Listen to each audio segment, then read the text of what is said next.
I'm going to remind everybody up here at the tables before you speak, you have to push the little button on your little microphone so everybody can hear you, and our people out in YouTube land can hear you too. It's just the button right there. It says push. Anyway, hi everybody. Good morning. Thank you for being here. It's good to see everybody, and welcome to our annual meeting. Um, and this is great to see so many of us here. For those of you that don't know, I'm Vicki Fingerroot, and it's great to be your president for another year or two. So at this point, we do have, I don't know if anybody saw, we have in the back there the minutes and the number of the financials that we're going to be going over in the agenda. But at this point, I want to know if everyone's had a chance to review the minutes from last year's meeting, the annual meeting on the 24th, May 24th, and then we had a special meeting December of 25. And I'd like to have a motion to approve the minutes.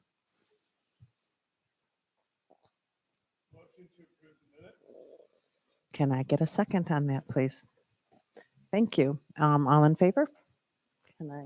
Aye. Excellent. Thank you so much. So anyway, at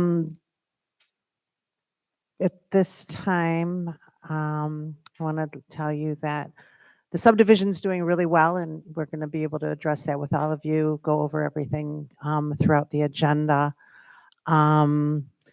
Carrie, who has given us many years of service, is going to be stepping down as our treasurer, and I think we just want to say thank you to him for all his years of service.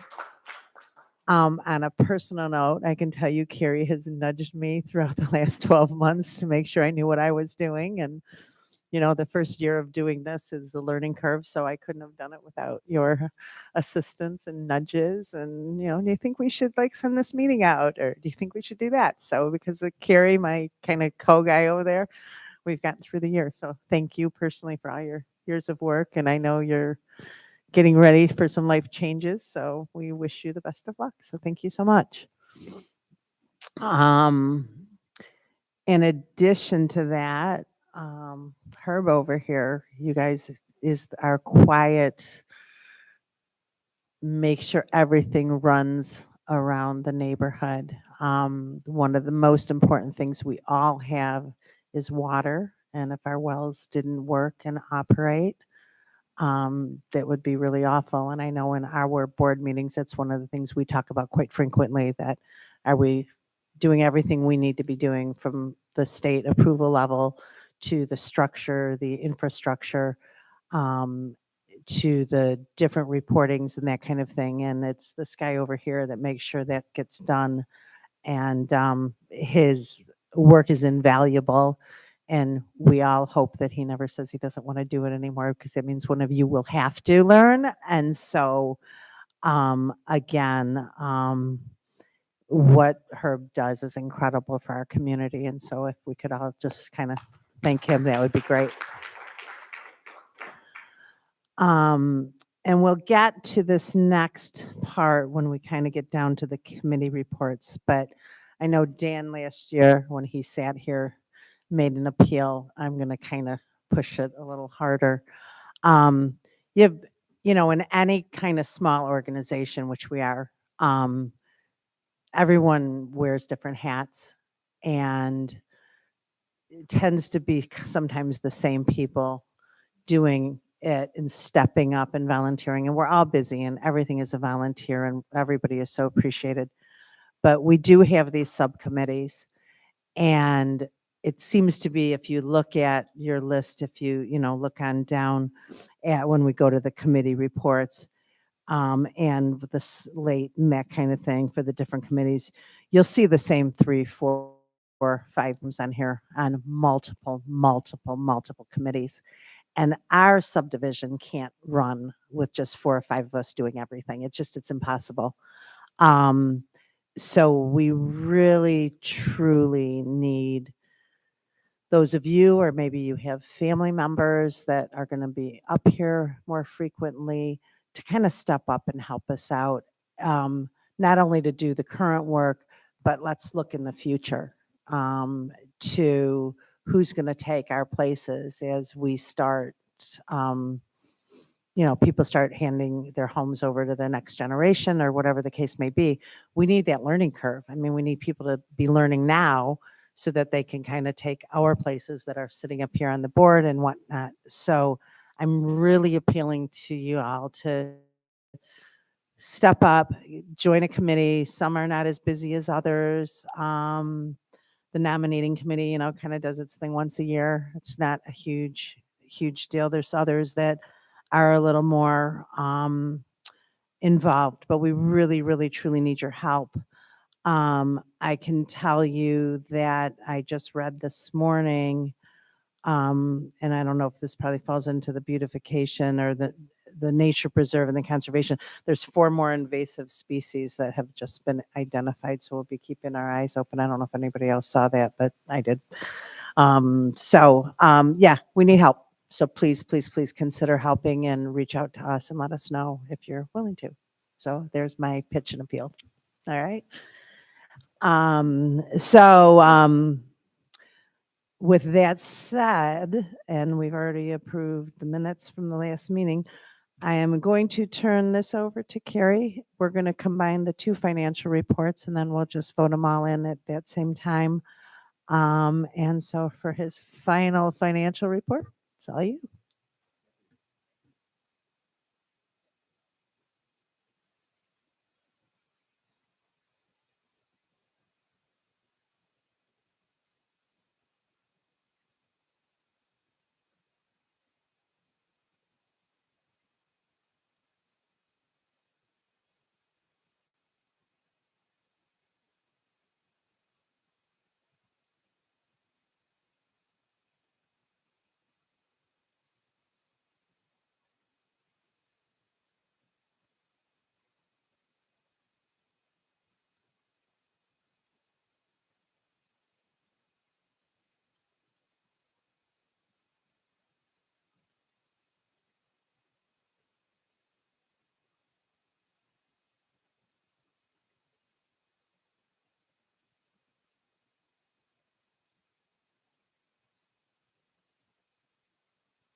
Just keep, There you go. oh, sorry about that. She missed her good words. Oh, shoot, yeah. Judy and Kent, I just gave you a very positive shout out for helping with your critical eye and your backgrounds over the years. You helped me tremendously. Really appreciate it. And I've had some email exchanges just in the last few days with Judy, and I think we have a nomination to make for our new treasurer coming up. But you might get together with her too, and our new accountant. So we're after having done the roads, tennis court, we're starting to build that cash back up. And if anybody, along the way, stop me. If you have some questions on any of the numbers that you see here. And the accounts receivable, 3,000, that's now zeroed out. We just had a few dues payments come in, so that's no longer a receivable. So this is, I think, pretty straightforward here. And so, the bottom shows our liability equity number of 155,000. Any questions on this page here? Okay. So the next one is statement of revenues and expenses. And this is just another way of looking at the first 4 months. It's just itemizing the earnings. We've had our dues that came in. So the 3,360, just as a reminder on that capital reserve income, when you're paying your $1,500 normal dues payment, $140 of that is going into the capital reserve. So $140 times the number of lotto holders is the 3,360. And then the $12,000, that's the $500 special assessment that everybody pays. And then our year-to-date first 4 months, we've earned $635 of interest on our money over at Edward Jones. So it's just showing an itemization of expenses so far this year. And so that, of course, that net income figure will, as the year rolls on, we'll have more expenses. So our net income obviously will be coming down. Any questions on this page? Okay. Next one is the statement of revenues and expenses. And it's showing a comparison, the first 4 months of this year versus last year, just to kind of give a little historical reference. And, when you look at the investment earnings line, our earnings are down a bit from last year. Interest rates have dropped. It wasn't long ago that we were getting 5% on our cash. Now we're getting 3.5%. And of course, the balance is changing, but we're at a lower interest rate assumption, and it's probably going to be pretty flat rate environment here for most of this year, if not all of it. On the insurance line, the $147 versus nothing the year prior. We did a review of our insurance coverage, the coverage of the board, the coverage for the two well houses, and it was a really good accomplishment to do this because we saw some things that weren't correct, needed a little more coverage, and thank you to Herb again for the work he did in coming up with an assessment of the replacement costs of all the different components of those houses.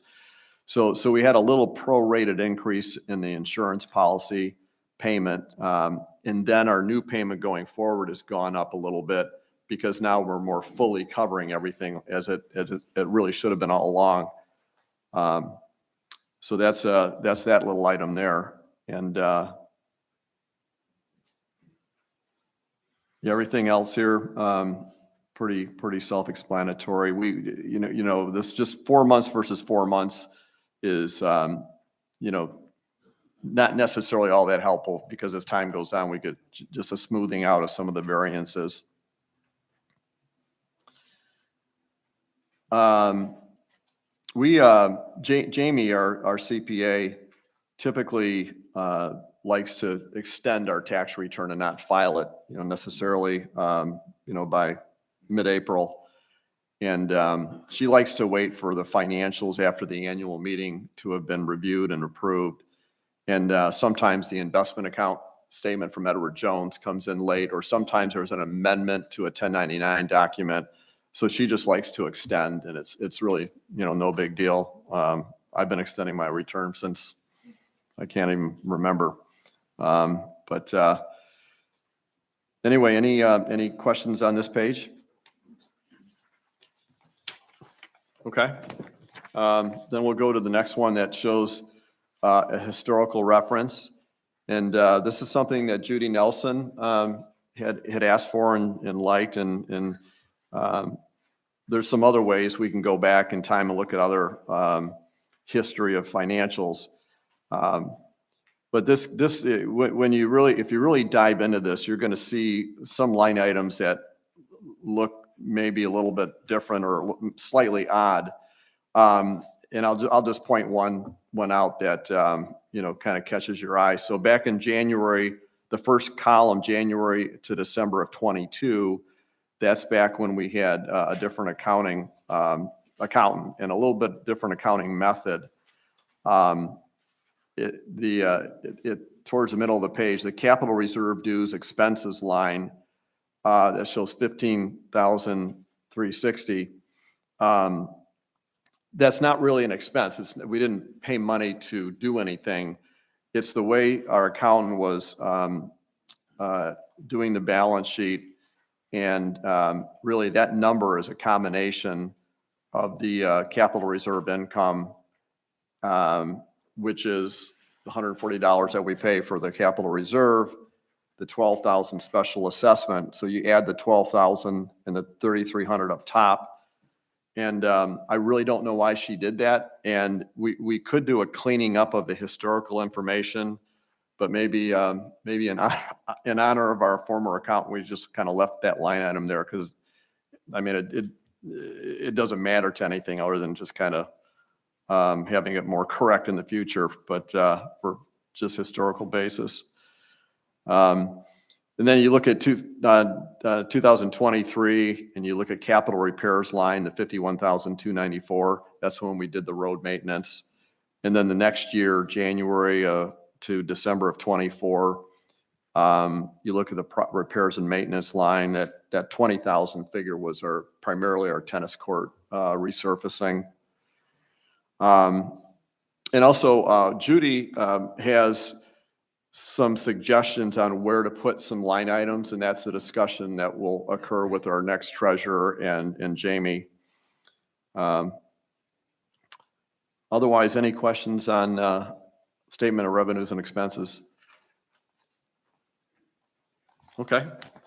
Going to the next page, here's budget versus actual. First 4 months, how are we tracking to the budget? And again, we're 4 months into the year on this reporting. So as time goes on, the variance to budget smooths out.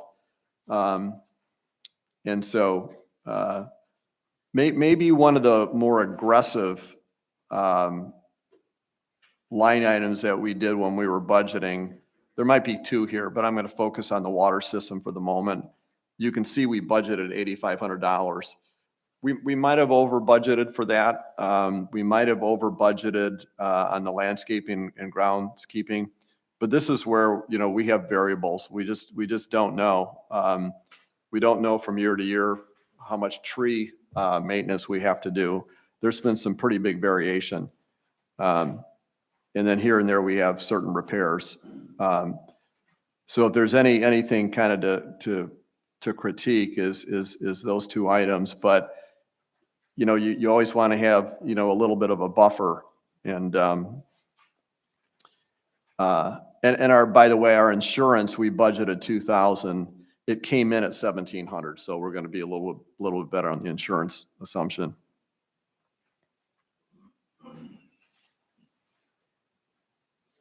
Any questions on budget versus actual? Okay. This is a great crowd. This is easy. The last one is the fund balances. This is where this is different than how it was mailed out as well, this page. So I apologize for those people that might have printed this out and brought it. So here again, we have some historical reference back to 22. And when you look at the columns, we have the capital reserve column, our operating cash column, and then the total. So you can see, I'm gonna go down and focus on the last one, fund balance, December of 25, and then the 2026 year to date. So we have, you can see the 93,000 figure that's growing. You know, we've been growing that capital reserve number back up. And the net income number that shows the 15,995, that's the total of our dues that go towards the capital reserve plus the $635 of interest earnings from our investment account. And yeah, basically it's a good trend. We are getting healthier. We haven't had any new bigger unusual expenses. One thing that's come up in the past is the special assessment. We agreed to extend it, the $500 a year, for another 5 years. And there's been a question of, you know, why? How do you justify that? Why are we continuing the special assessment? And this is where we don't really have a perfect answer, in that it's not like we have a goal figure for the capital reserve. I mean, common sense is we want to keep growing it, because someday we may not just be doing patchwork on the roads, we may be replacing sections of the road, and that's really expensive. So I don't know how you kind of calculate that. You know, we're going to have some variables. So, you know, our attitude has been, instead of someday homeowners getting hit with a big, you know, lump sum assessment, to just keep building the kitty up, so to speak. And you may have some more to say on that. Yeah, I do. I have it under new business, but we can talk about this part now, I guess. Sure. So regarding the well, for example, and Herb provided me with numbers of all the different parts of the well, the tanks, the heaters, the generator, et cetera, the infrastructure, excluding the building.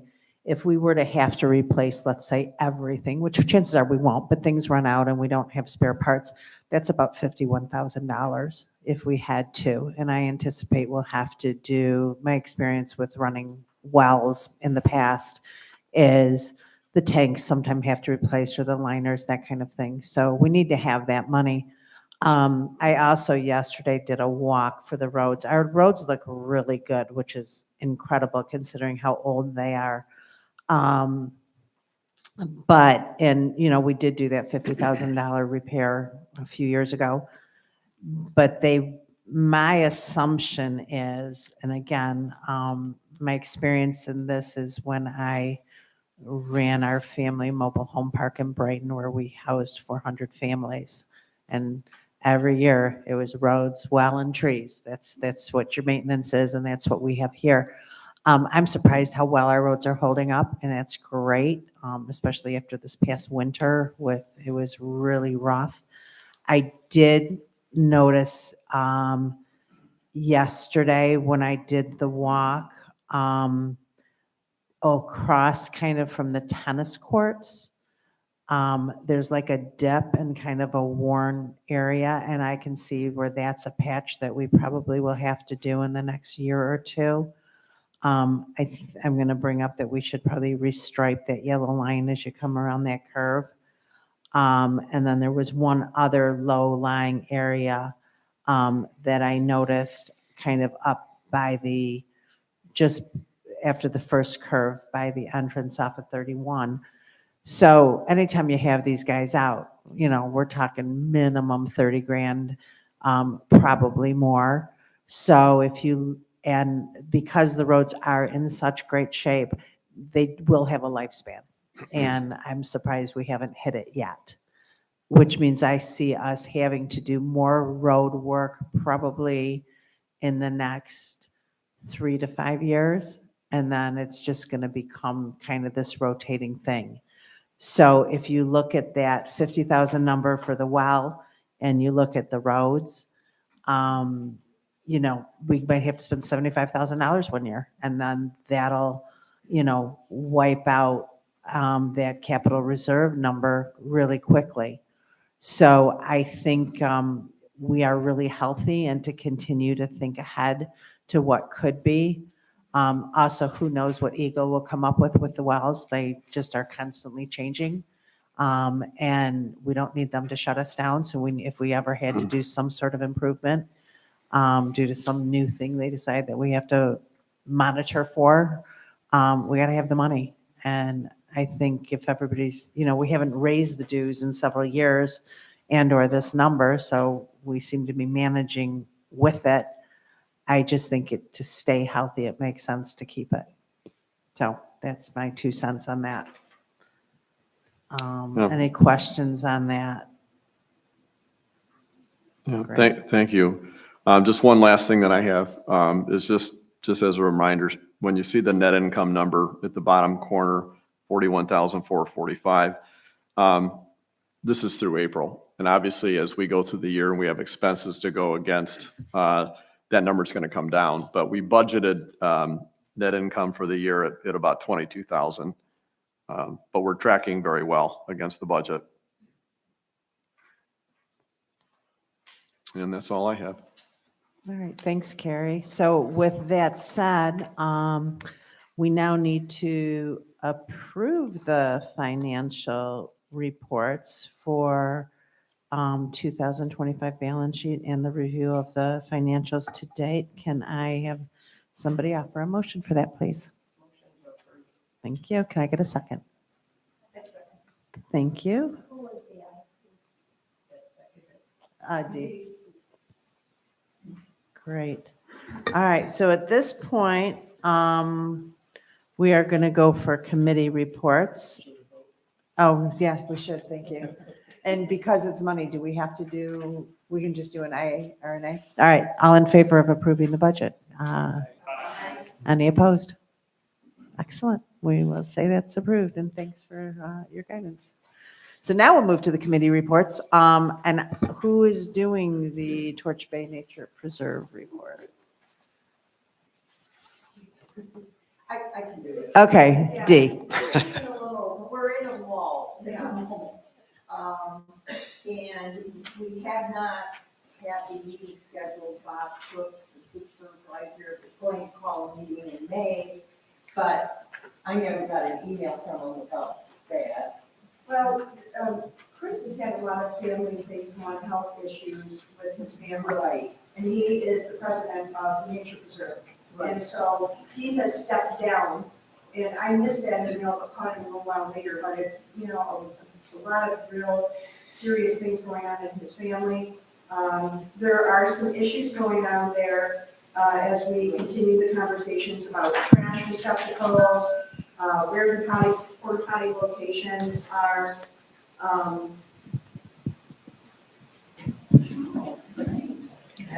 Where the porta potty locations are, as well as now there's 3 chains across 2 posts at the very end. That was a surprise to me.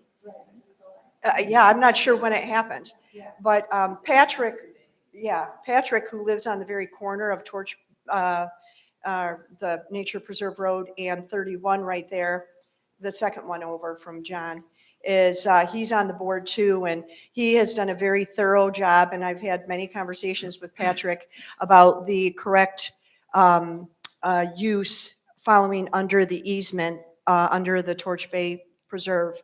There are some issues that having some of these improvements at the end of the road were not within the easement. You know, the porta potties in the original easement were instructed that porta potties shouldn't be down there. Bob Hawkins, who works for the township, has removed the receptacles for dog waste and the bags offering, it really had just become, every time I would go down there, there's garbage. And so there's the big tussle right now of, do we want to have a receptacle down there? Right now, they do have one. I believe I've been to many nature preserves. Some have porta potties, some don't. Some are very rustic, but the point of the nature preserve was to maintain it in a very rustic form. It has now, and I wasn't active on the board for a while. I was several years ago when we put the boardwalks in and the triptych of the story of the road going from Torch Lake and how it was used for logging. And I was involved then, and I was not involved for quite a few years. And then as we moved back forward, and I jumped back on a couple years ago, it was a surprise to me, suddenly this whole activation of the porta potties and so forth down there. Personally, I'm not an advocate of it, to have it down at the beach at all. I don't know what everybody else's agreement. We're here to follow your direction as representatives of this. Of course, we, as Bay Harbor and me being an adjacent property, definitely have an interest in making sure that we follow the easement as it's structured and written out. So I appreciate Patrick. He's really taken a jump in there. Maybe not everything he says is as we were following it, and I'm kind of glad that he's gotten involved in that to review the assessment, and I've reread it as myself because of that. And there's a lot of things that we need to manage about preserving its primitive aspect. Would everyone agree with that thought process?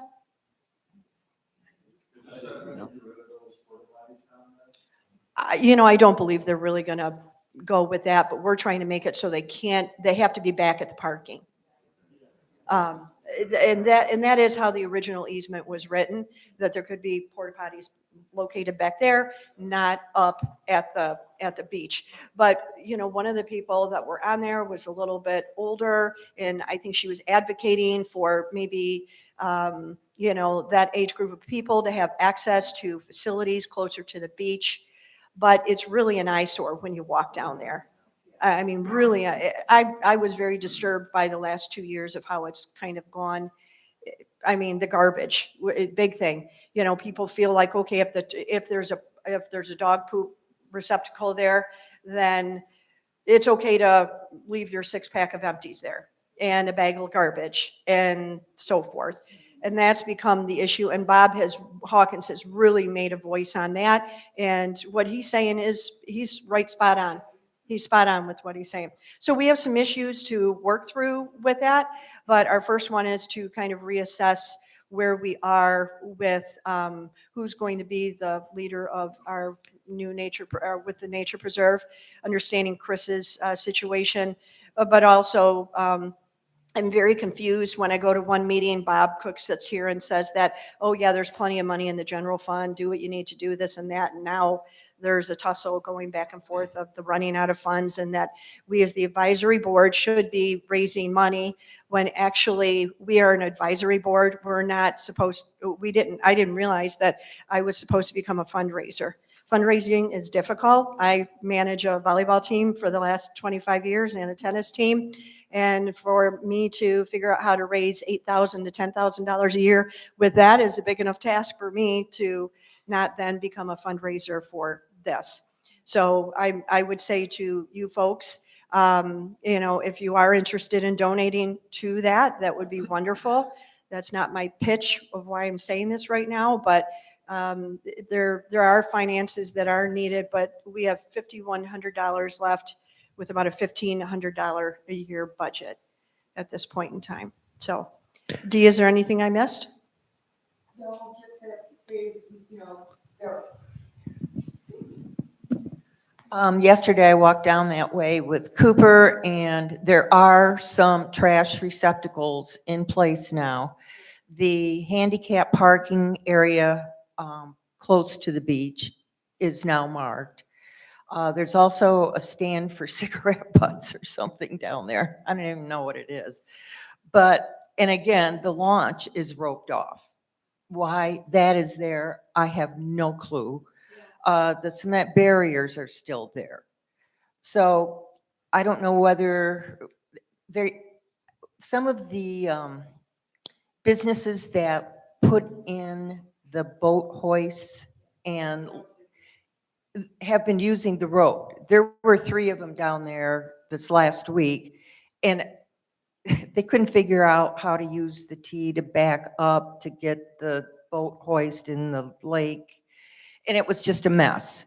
So I have a feeling that when they came through, the road commission came through and plowed the road, they decided that this was just too much of a problem. And so I think the chains are up to keep those people from using it for their business purposes.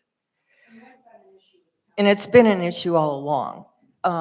But the main thing right now is with this fellow Patrick trying to really follow the conservation easement that was originally established for this park, is the lack of funds to actually do and follow through with what he needs done. Like the cement barrier should not be there, they should be boulders. The porta potty should not be the portable ones, they should be actual wooden, old-fashioned structures. But all of that costs money, and which we don't have. So, and evidently, there's the issue with the township and the budget and all of that is kind of crazy, because they're saying like, this is not part of the township budget, but yet the township is responsible for that park. So I'm not quite sure what their line of thought is on it. But right now, we need to establish a new leader so that we can get the committee back together and try to address some of these issues. So we're kind of in a holding pattern right now. And I wish we had more to say, but Audra pretty much covered it. So it sounds like I guess let's back up, because Chris and Mary have been brought up several times in the last part of this discussion. So some of us know our neighbors, some of us don't, but they are going through a pretty rough time right now, and Mary's pretty ill. So I think we want to keep them in our thoughts and our prayers. I don't want to say too much because I don't want to be intrusive, but I know they would appreciate either hearing from us, that you have their emails, send them a little note. And as a board, we've already sent them a gift basket when we first heard about Mary's illness, and we will continue to support them. So I think I just want to say that since it's been brought up a little bit. With that said, it does sound like we need some extra help on the preserve. Besides, I think Audra and Dee could use some help. And I don't know if one of you want to step up as the leader of that committee, or if we have somebody else who wants to volunteer now. I can help. Okay, great. Thank you. Yes, ma'am. And I do want to make a point about, Dee and I are representing Bay Harbor, but outside, anyone here can actually be on the board as a resident of Torch Lake Township. So we are just kind of representing Bay Harbor, but anyone can be a member of Torch Bay Nature Preserve, and we do have very small numbers. There are probably maybe 30 outside the UI press.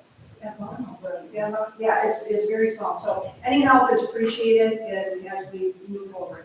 That's great. Thank you. I want to dig more into it. I don't want to take up any more of our time here to connect with possibly the township, figure out where we're at and figure out how to move it forward. Maybe the 3 of you can communicate with me via email. We can figure out a date for us to meet and come up with a game plan and kind of help move it forward. Since we're a 501c3, I wonder if we can't get some sort of grant to help move us over to the next step. And I have some experience in writing grants, so I can be helpful to that. So thank you, and thanks for stepping up. Appreciate it. All right, then we'll move on to maintenance and upkeep, and that would be Herb. Please make sure you turn your mic on. Yeah, thanks. One thing about the nature preserve too, the Torch Lake Township has as a general fund, it's about 1.3 million. And that funds recreation also, which is really Barnes Park and the nature preserve. So the budget for the preserve is kind of artificial, and probably needs to be more dealt with the township itself, from what I know. Anyways, tennis court is open for action.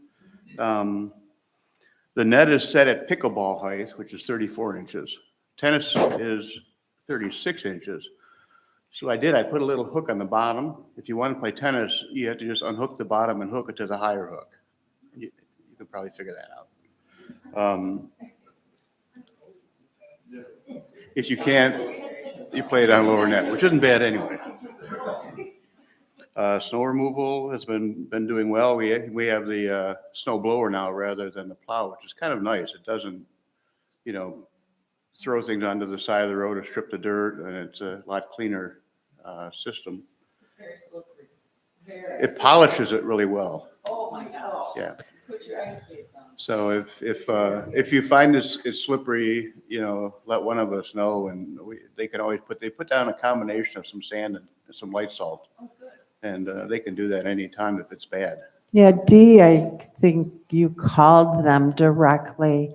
I did notice it was more slippery, so I don't know if it's something we want to just speak to them directly on, when we have them contracted for next year. It and always safe gets throw. slippery though. Yeah, I Did don't you? think it's Okay. anything different. I think it's the way it always is. All right, great. Um, If it's an issue, let us know, or Yeah. call Drought. Right. Just you got to keep an eye on it. If it gets slippery, let somebody know. The well system is doing well. The big thing this year is that if everybody can check their houses and their, things that need backflow prevention, like a boiler or a jacuzzi or a lawn irrigation system. We've had 2 episodes this year where the power got cut off to the wells during a power outage, and it didn't turn back on, so the pressure dropped. It was no issue. We had no E. coli back into the system. But it's always a concern, the pressure drops, if you get backflow from the houses into the system, it could be a problem with the whole system. So, if you can, I know I went through that questionnaire a year or 2 ago, but just kind of look at your place in detail, and if you have any questions, let me know. I'm not an expert at it either, but I can ask the water guy what he thinks, and we can approach it. But anything that needs a backflow preventer is the important thing with that. Does everyone understand what that means? Because we use these words, and Didn't I somebody explain might it well not enough? know what it. Okay. I'm just making sure, Yeah, right. We tend to use these words and some of them It prevents backflow. Exactly. Backflow preventer. I wasn't trying to. Yeah, you're stealing my, I'm not. All right. What else you got? and that's about it. All right. Yeah, I've got you talking about Torch Lake stuff later, so. The what? Just the township stuff after. Yeah, you, at the I'll end? do- You wanna Yeah, do we'll it? do it, yeah. Okay. Okay. All right, excellent. Now, beautification and conservation, Dee or Maureen? I guess Maureen, right? Yes, thank you. We did have some tree maintenance this year. We want the roads and any tree that was close to the roads or kind of, it looks threatening, we went ahead and had it removed. So that was a little bit of expense, but they did a quick job. It was done in like a day. And the flower bed maintenance, we are looking at going ahead and putting in some new plants, mostly native herbaceous stuff in those flower beds right at the corner. It'll be an ongoing event that as we do add things to kind of fill it back out. What we did was nix the mulch this year to buy plants because there's a pretty hefty buildup of the mulch. So we're trying to be financially responsible, fiscally responsible, is that the word? So that's ongoing, and those plants will soon be available, and we'll put out a little pitch if someone wants to come and help plant. It's kind of a time to get your hands in the dirt. And speaking of that, we had a great tree planting, all 150 of the little white and red spruce and pines that went out. I guess they were all pines. We planted them in record time. They're doing well. The years previous, the first 2 years, are really starting to grow. I think you can see the first year really popping up. So they like their little bottles, kind of little nursery up there, so they're doing well. And don't know how we're going to address, we'll have a project, something, might be some more invasive stuff. But like we did the first year with the autumn olive, which I have to compliment my husband for going up and down the road constantly and getting rid of any autumn olive that he sees. So doesn't get by him. But we will have to call on Dr. Herb here to help us get rid of some of the white poplar that's starting to move in to our pine area. Dr. Mix, not Dr. Death. Dr. Herb. So Dee, did you want to add some stuff? Not really. Well, then, good, we'll wrap that up. Thank you. So we have, we like the budget that was given, but we're trying to not spend it. Holding most of that is should there be a storm for trees. But it's everything's looking pretty good out there. There's some, I noticed, I don't know what's going on with the trees that we just planted that were at the curve. They have some kind of, I don't know if their roots were damaged when they were put in. Can't figure it out. Been watching them. The trees overall seem to continue to grow. So they might just, I think it was just damaged when they were planted. And it took them that long to kind of demonstrate that brown stuff. But I'm for just leaving it there and letting nature kind of continue to do what it does. So, and I haven't seen any evidence of our adelgid, our woolly adelgid. Apparently, they're giving it a thumbs up from Cake Sisma, but they're monitoring it, and that's a good thing, because if you walk around out there, we have a lot of hemlocks. So, Oh, by the way, the fellow from Cake Sisma did come through again this spring and did some reexamination of the hemlocks. So they're definitely on top of it, and most of our forested area is clear of it. Where they found some of the trees being infected were really closer to US 31 off of Traverse Bay Road. Right. Because the nature preserve had quite a few trees, especially up closer to 31, that were infected. So I think it's just transferring. And it's just an idea when you're going, if you're going for a walk through the woods and you're by hemlocks, look up, because all the little fuzzy cocoons are on the bottom side of the branches. So, if you spot it, let them know. Okay, great, thanks. Does anybody have any questions for this committee? Say it again? anybody on the board, or you can call Cake Sisma themselves. We have their numbers too, so. All right, so now the civic committee, are you giving that report as well? Yeah. Okay. Civic committee, we kind of ran into some of the issues that the nature preserve did. We lost, Chris had to step away from it, but that's not what really stopped it. It was me not being able to keep it together while we got rid of a house and repaired an arm and all that stuff. So I kind of dropped the ball on the civic committee, but we did come through with a lot of questions that we're going to have to deal with as a association. One of the things that the board was, or the committee was kind of interested in was, do we allow any kind of structure attached to the house that could be used for storage? How would that, work? So that there's things like that, because people have toys, and even though we have big houses, somehow we outgrow them very quickly.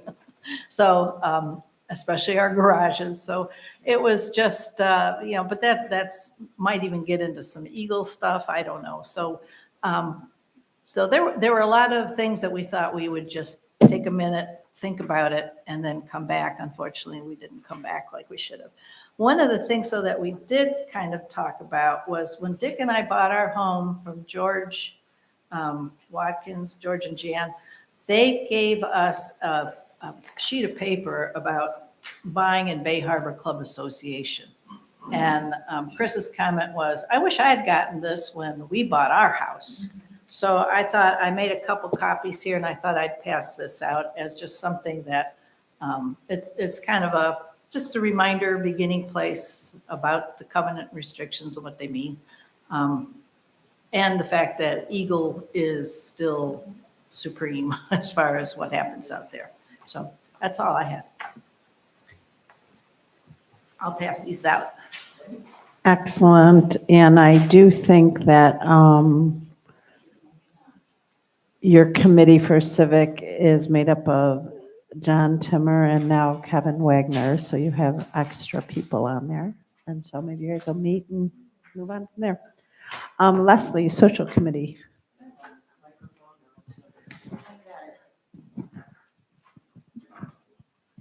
While you're testing that, can I request for you to be sent out electronically?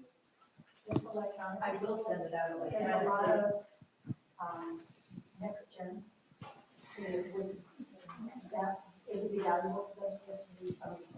Yeah, I thought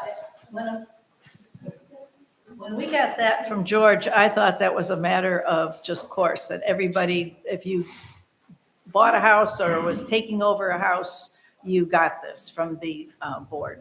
But then when we were in the discussions about the covenants and restrictions, and I passed this out, and Chris said, I wish I'd gotten this. I thought, oh, so this is something that just George did, who was a realtor, for our benefit. But I thought it was worthwhile.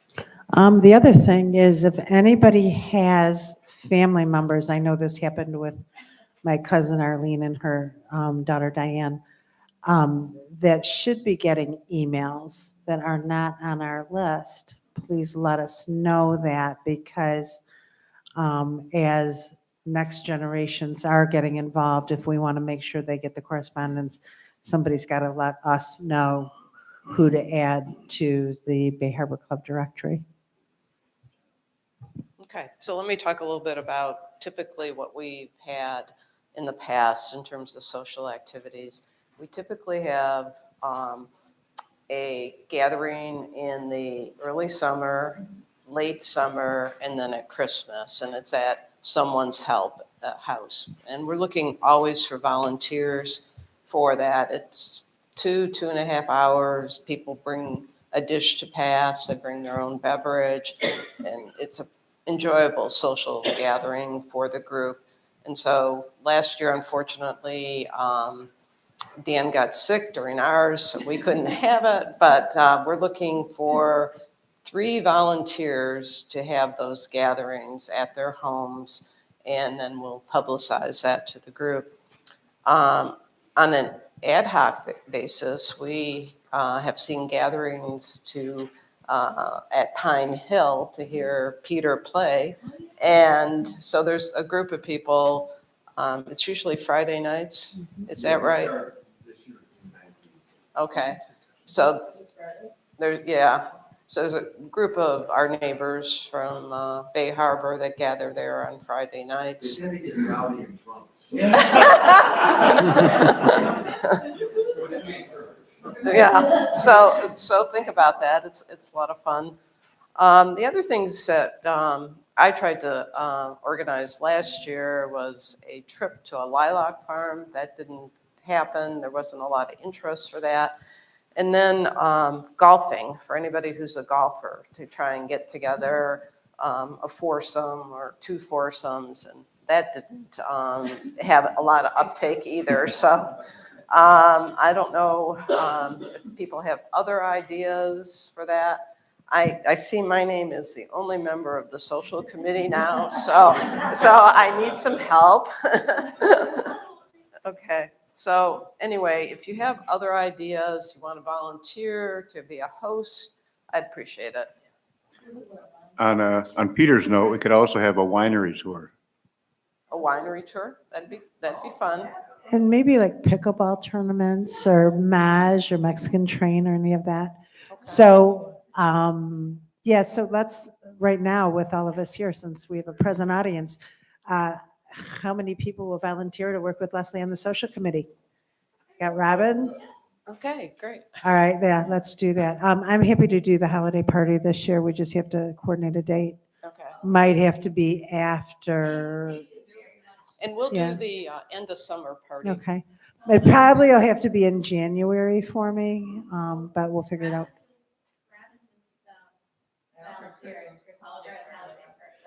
Oh, you did?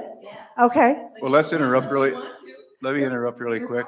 yeah. I just want to thank Vicky for the holiday party this year. I think we all need to give her a big applause. Oh, that was fun. Thank you. My pleasure. Just don't tell my sisters. I get in trouble anytime I have anybody over for some reason. If they are, hi, sis. I doubt it. Excellent. So, yeah, but why doesn't the social committee meet and let me know when it is? Maybe I'll jump on that call with you as well. That's right. All right. Your deck is awesome. Halloween. So the next thing we added this year is Herb and Kristen go to a lot of the, and I don't want to be excluding anybody if somebody else does, but I'm aware of Herb and Kristen, the Torchlight Township meetings. And I think it would be, Herb is going to give us an update on what's happening in our township. Yeah, first of all, I encourage people to attend them as much as they can. Bob Cook, the supervisor, really appreciates it, and they're just good to keep up on things. There's really three main things going on. Peterson's 31, the old restaurant, got bought by somebody from West Bloomfield who says he's a landscape architect. I don't know if he's a landscaper or whatever, but he's been kind of trying to renovate it on his own, and also at the same time getting permission from the township to do what he wants to do.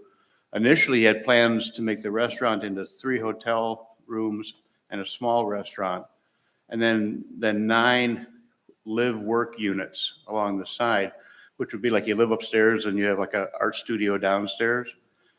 And that didn't go over, so that he's whittled it down now to really just the restaurant. And the last meeting last Monday, he got a tentative approval for moving ahead with the restaurant. It's not really even a restaurant anymore, it's sort of a little deli in the front and 3 hotel rooms in the back. But he has to still meet a lot of criteria that he hasn't got through yet. So he's really kind of flying by the seat of his pants doing this. And he's been doing this since January. Every meeting he comes and then he walks away and he comes back again. And but that's where Peterson's is at right now. He wants to have it open by summer, but obviously it's summer. So the other issue is the Nokwima Trail. And I don't know if everybody's familiar with that or not. Nokwima means where points connect, or where paths connect. It's a Ojibwe term. And what it is, it's a plan between the Tark Trail in Traverse City, linking up to the Charlevoix Trail, which again leads on almost to Mackinac. So it's a pretty significant undertaking.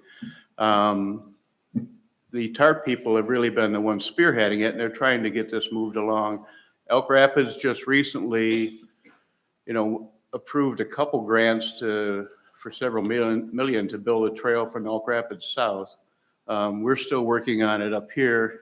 Bob Cook, the supervisor, has been kind of lukewarm with the idea. He knows it's going to happen, but he's not enthusiastic to have it happen. There's been two thoughts, either the east side of the road or the west side of the road.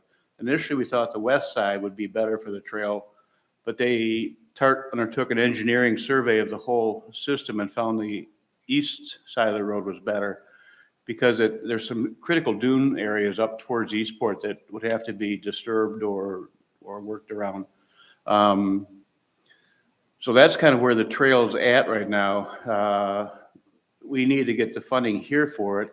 And the biggest thing is that the funding is done through grants and through the TARP people. There's nothing that as a group we have to cover. The township does have to cover the maintenance of the trail once it's done, which would be in the order of $7,000 to $10,000 a year, which is not a lot for the township. Right now, the recreation fund, again, comes out of the general funds, which is pretty well supplied. I know Bob is talking about suggesting a 1 millage, one-time tax for the community to cover the recreation fund. Our concerns is unless we have the plans in place to build the trail and we're committed to it, people are not going to be very eager to have a one millage tax for what we have already, which is already covered by the general fund, if that makes sense.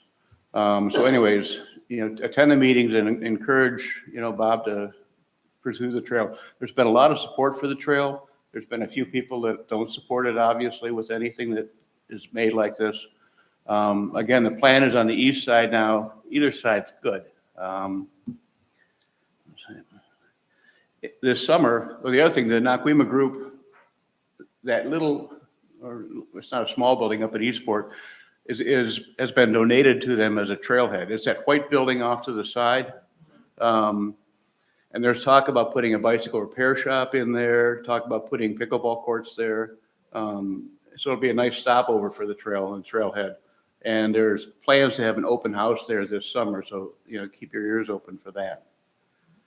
Is there a timeline on that, Herb, or is it? On the trail, Yeah. that's the whole thing. It's maybe hopefully we won't be in our wheelchairs riding down. It's something that's going really slow. I mean, Elk Rapids actually, I was surprised. They've actually got their grants in place. The grants have to be put in place by February, and we missed this deadline. And I know, Bob is working more diligently with Elizabeth, who is the kind of the head person with the TART trails. There's Dana, Elizabeth, and a couple of people from TART that are really, they're really on top of this. But it's just mainly to get Bob and more enthused. So anything you can do to encourage them. And, the thing is, I think once the trail's in, I think everybody's going to appreciate it. I think it's not going to be something that there'll be people against it. It's like putting in sidewalks, So there isn't a time frame, but hopefully we can keep pushing it along. Herb, I've got a question. Do you think it would be helpful, like today, if we passed a resolution as a group supporting the trail, that we could then communicate to Bob that this group is in favor of Definitely, moving forward yeah. with that? Yeah, Of moving forward quickly. Quickly, Yeah. correct. we're not getting any younger, right? And from the township's perspective, right, it's going to bring a lot of people in for businesses and. Bob has a fire truck that's coming due that he owes $650,000 on. And he's fretting about that, and he's fretting about the road system. And that's why, I think the millage isn't a bad idea, but I think they need to get the trail in place, planned, before they propose a millage for it. Yeah. The millage also, we want to say it covers the day park, the nature preserve, and. It's the recreational fund, that's right, yeah. So it's to cover all the recreation. So again, it would probably help the nature preserve also. Right. But again, the nature preserve budget is sort of ambiguous. It's not a written in stone budget. Well, Yeah. I'd like to make a motion. Yeah. I'd like to make a motion that on behalf of the Bay Harbor Homeowners Association, that we communicate to Bob Cook that we support the establishment of this trail and that it be installed expeditiously as soon as possible for the benefit of all people in this community, Torch Lake Township. I second. Any further discussion? Then all in favor? I Any opposed? No. hope not. Okay. How will we communicate this to him? I'm going to suggest that perhaps you as president, we have a letter to him on just- behalf of the association, Okay. communicating that we had our annual meeting. and That he is our passed full this support? resolution. Sure. I'll work with you on to give, answering questions you have with it too. Okay, then I'll work on writing it. Thank you. And the That's only a great other idea. topic was the master plan for the township that's being developed, and it's really going slowly. It's not anywhere near. We had that meeting last fall. I don't know if you guys attended or not. It was like an open house where people put in suggestions and opinions. It still hasn't been put out yet. I've been bugging Bob to get it sent out so we can actually look at what the results were from that. The one thing that's a little concerning with it is there's a talk of, more low-income, high-density housing, and I don't really know where that would be put in this township. And that's not really anything that's written in stone, but it's even talked about, which is kind of surprising. They're probably going to have another open house later in the summer or early fall, around maybe September or so. I don't know anything about it yet otherwise. Anything else I need? Yes, you. Also, from what I understand is they can't apply for any of the grants, like Vicki had said, the grants for nature preserve, until we get a master plan. Oh, that's super important, yeah. Right. Right, and that's a good point. They need to have a 5-year plan in place. If the township applies, but 501c3s can apply without it, like I know Charlevoix Community Foundation does some of them, I don't know, I'd have to look and see what's around here but if the township is, then you absolutely need your master plan, for sure. Yeah, it's a township. Yeah, and again, maybe the Naquim Trail is outside of that too. Right. We just need to kind of push ahead, and we need to just light the fire. Bob's working closely with Elizabeth now, and I think he's doing a lot more. And I think he's more enthusiastic, and I think it's just taking time to get things going. Government Herb, takes is time. the low-income housing for people that work up here, That was the idea. Workforce. And workforce? yeah, they were talking, and, they were talking about using some of the farmers' back acreage. It's really kind of vague. I mean, they just mentioned it at the last meeting, and I didn't really understand. It wasn't a high topic at the open house, I don't think. Yes, you again. And that meeting that they've been talking about, the master plan, is the planning commission. Yeah, the planning commission meeting is the ones, Which is yeah, a different meeting than the board meeting. yeah. So the planning commission is taking care of both Peterson's 31. They're working on that. And he's going to come back again and probably try to propose these live units and also the master plan. Those are really in the planning commission now. The board is mostly, the most important topic, I think, with the board, at least right now, is the Naquim Trail. Okay, thanks. I have a question. In the ordinances and in the master plan, it's Memorial Day weekend and the paramotors will be out of town. There's nothing zoning for noise ordinance. Right. And that's something that. That's what we did this spring too. Yeah. bothers me. I haven't seen anything about the, Especially. I did There's a today. big tennis court there. Yeah. Yeah, it's On out. Facebook today, there was a big thing. okay. And there's an announcement that went out, so it's happening. But to the point with the nature preserve, I mean, those are supposed to be quiet areas. Yeah, those things chainsaw right over. So, anyway, I think that's something that we also need to kind of. Yeah, push. I don't know if that's a planning commission or a zoning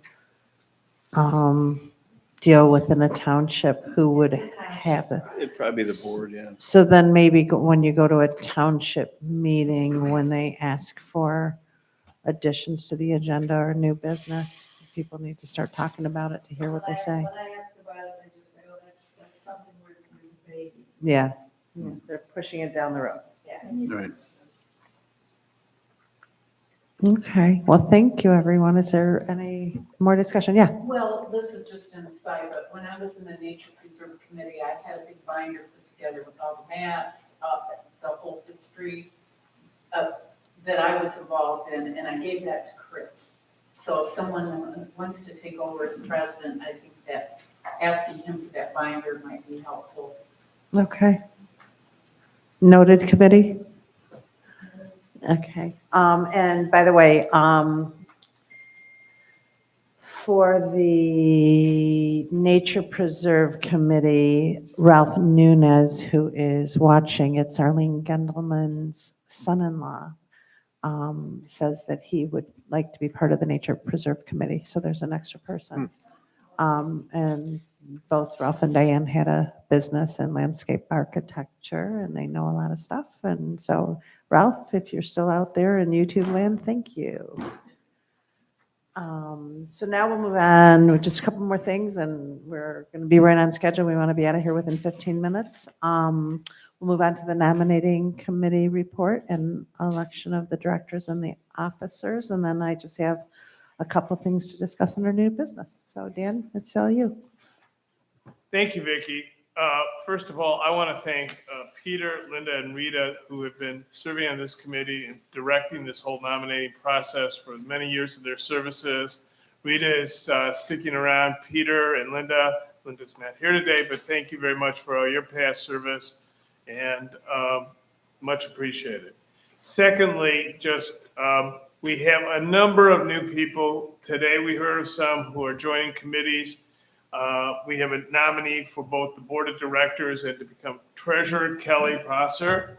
Thank you. And we have, in addition to that, Bruce Wyman, who's joining our finance committee. Today we heard that Paul Rich and Ralph Nunez want to join the Torch Bay Preserve Committee. In addition, the civic committee, Kevin Wagner has indicated to me that he wants to join that. And finally, on the social committee, we have now Robin and Vicki who want to participate. So this is outstanding because we need your help. So I am going to make a motion that the nominating committee slate be approved today. If there are anyone else who wishes to run either for the treasurer position or to become a member of the board of directors, this is the time for those nominations. Are there any nominations? You can nominate yourself or anybody else for either the treasurer position or board of directors. Hearing no nominations, I would make a motion that the nominating committee slate for 2006-2007 be approved as amended by way of the names that I just read. I'm sorry, 2026, 2000. Yes. With that amendment, I make the motion that the nominating slate for that time period be approved. Do we have a second? All those in favor? Aye. Thank you. All right. Thank you, everybody, for your service. And again, please, please, please keep volunteering. Super important. So going on to new business, we've already talked about the special assessments and the status of our roads. So we just, there's just two things I want to just throw out there, get your feedback on. The first thing is we have a lot of vendors that work for us to help keep our neighborhood beautiful. Pilly Wiggins, Drought for the Roads, our well guys. We have two guys that do work with us with the wells.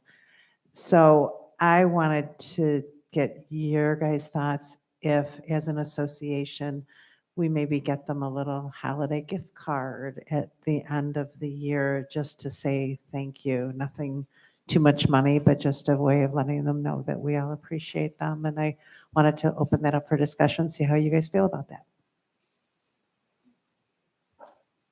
How about a show of hands? Do we like the idea? Since somebody wants to talk. Like a $100 gift card? Yeah, just something simple in a car that says Happy Holidays and we really appreciate you, because, you know, we do that for our regular people that work for us, but as an association, I thought it might be nice. Is anybody against it?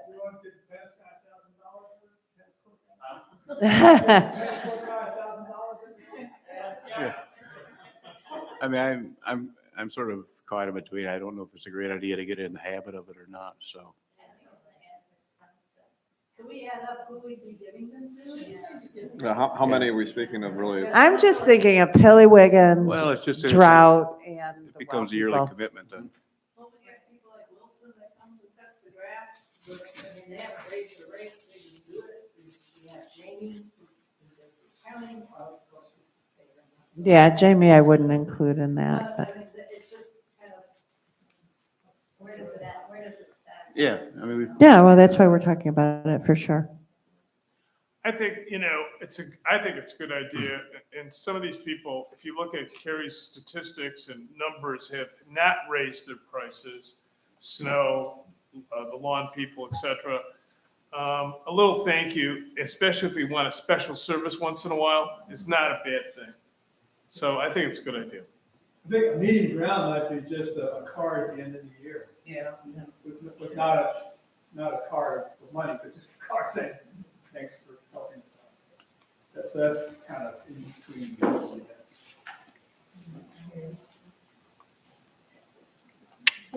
Yeah, Is there a way you could determine how many? And then based on the number of, what the contribution expectation, like you said, $100, and there are 4 or 5 events in particular, and you divide that up by the number of homes in the association, you may find that it comes out to about $5 a home, or $10 a home. Right. And when you think of it in those terms, you realize, gosh, for me to chip in $10, I give my newspaper guy to somebody, I give my beautician, I here's one lady that does my hair, how much at Christmas time, you do those kinds of courtesies. And if you think in terms of it's such a small amount for the services that are so helpful to us, and quantifying it a little bit so people are aware of what the number really is. If you're saying, I want $500 from every home, well, geez, that kind of adds up a lot. But if it's, I'm giving $10 to my paper boy, or $20 to my paper boy per home, then it's more understandable. And you can get your arms around and say, yourself, put you in the basket on the way out. right. So maybe that's what we'll do is I'll talk with the board and we'll come up with more specifics and give you all feedback via email and give you a deadline to get back to us and then we can decide. Does that work for well, everybody? the other thing too is if we have a group that has 5 people, that means they get $20 each. And if we have one guy doing it by himself, then he gets $100 each. Again,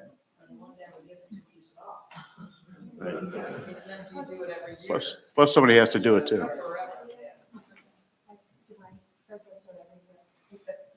We need a volunteer to run the Christmas gift card. Well, we'll throw it out there in an email to you. We'll get some more details for you. And I appreciate the feedback. The other thing I wanted to feedback on, and this is coming from me, I know some people will be, yeah, some people will say nay. I've looked into it. It's about $400. We could get it done. I find it difficult when it's dark out, when you're coming to pull in, whether you're heading north or south down 31. Even though like in my mind, I know you see the green and white torch light sign and you put your left blinker on and yeah, that's when you turn in.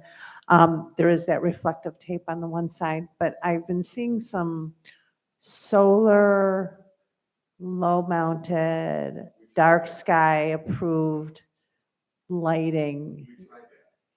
Okay.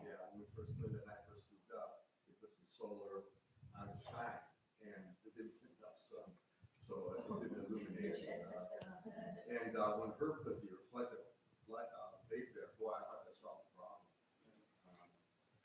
Well, the question is too, do we want to advertise? I mean, Yeah, right. do we want to have our sign lit up that says Bay Harbor Club and everybody driving by saying, oh, there's Bay Harbor Club and Yeah, I don't know if I'm envisioning it as lining up the Bay Harbor Club, but just lighting up the area so you can just see it better and maybe it's more reflective tape. I don't know, but does anyone else have an issue with it or am I the only one? And that's, We did try that. I know that it was Dale Wagner at the park.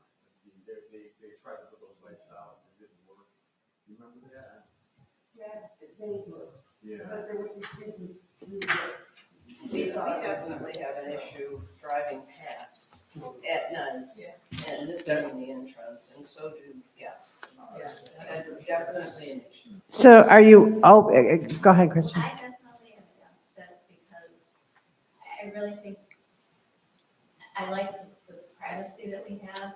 If we illuminate the sign that says Bay Harbor Club, people are gonna say, ooh, there's the Bay Harbor Club, they must be rich like the Bay Harbor people up there. Wisconsin. We have a lot of people, like Noreen, who's living by herself, to bring people in and, look around at night, and I don't think it's necessary. I think the reflective signs do good. Everyone has their phones nowadays that tell them the navigation that it's coming up, and I like it too when you tell people, oh, live in Bay Harbor Club, oh, I don't know who it is, I like that. But that's just me, I'm really looking at it as a safety issue. So does it sound like we kind of table it, not do anything? Are more people in favor that way of not doing anything? Is there reflective tape on both sides of? Yes. So both directions? Is it? I only notice it from the one way. I don't notice it from the other. Is it? Okay. Yeah, if you're looking for it, it kind of does stand out. I mean, it's not brilliant, but you definitely can see it. It's a strip behind the rest of the reflective things on the road. It's not obvious, but I think everybody always finds their way home. Okay. And I do admit, we have to miss it. If we're talking. And then you say, oops. Yes. You said green towards Lakeside on the right-hand side. Yeah, on the right-hand side. Right across from the street. Yeah, exactly. Landmark. Put things together,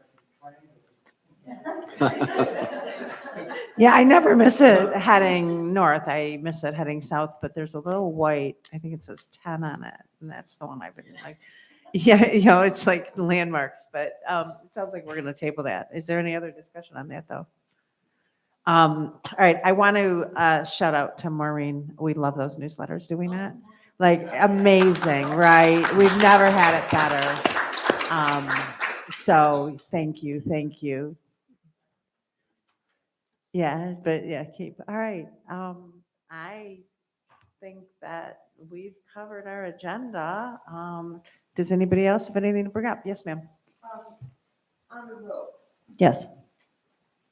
as I walk Cooper every day, where the company built up the new asphalt, where the road was sloping, and so they built it up now.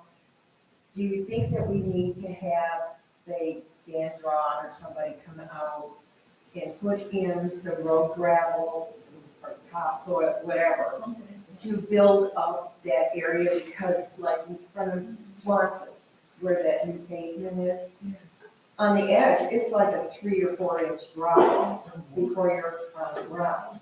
And I've noticed, like, probably the garbage truck, but some of the edges are starting to crack on the new pavement.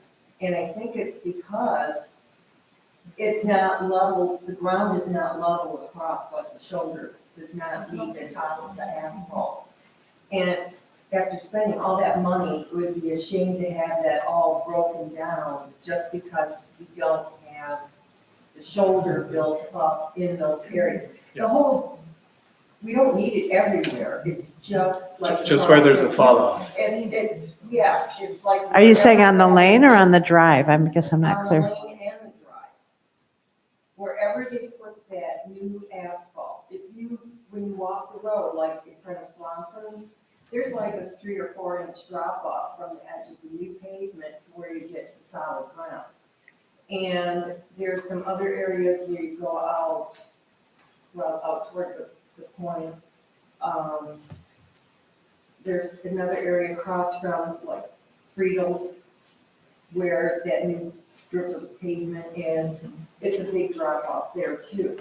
But the edges are getting broken, are starting to crack from people either being too close to the edge. I don't know if it's like when they do the snow plowing and you can't see where the edge is. But I'm afraid that we're going to end up defeating our whole purpose of doing these repairs if we don't have somebody come in and fill in those shoulder areas.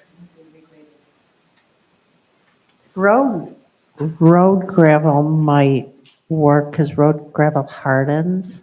Yeah, I mean, I'm just saying, I don't know so- what you would use, I don't know what you use, stone, I assumed road gravel, but then we've got somebody mowing, so then would you put topsoil over the top and spread some seed? No, mean, I don't it's think you stuff would do like that. we have to consider. We could have called Drought and asked them to maybe come out and give us a I suggestion. don't think it would be a whole lot, but, I mean, I'm not sure. Could also, We can't have a load delivered in a wheelbarrow, yeah, no. you know, the company that did the roads, I'm sure this is something they've tackled many times. Okay, yeah, we'll give a call and we'll see. Thanks for bringing that up. Well, I just, to preserve the. Yeah, no, good point. We could ask the road people to come and look at it. Yeah, I did put a call into them, that Brad CPL doesn't work for them anymore, and when I called, they didn't understand what my question was, so I will pursue it. All right, well, with that said, I'll entertain a motion to adjourn this meeting at 9:59. Can I get a second? All in favor? We are adjourned. Thank you, everybody. See you Thank you, next year. One other quick thing. This is if anybody's interested in doing any shredding, we have a lot of things to shred.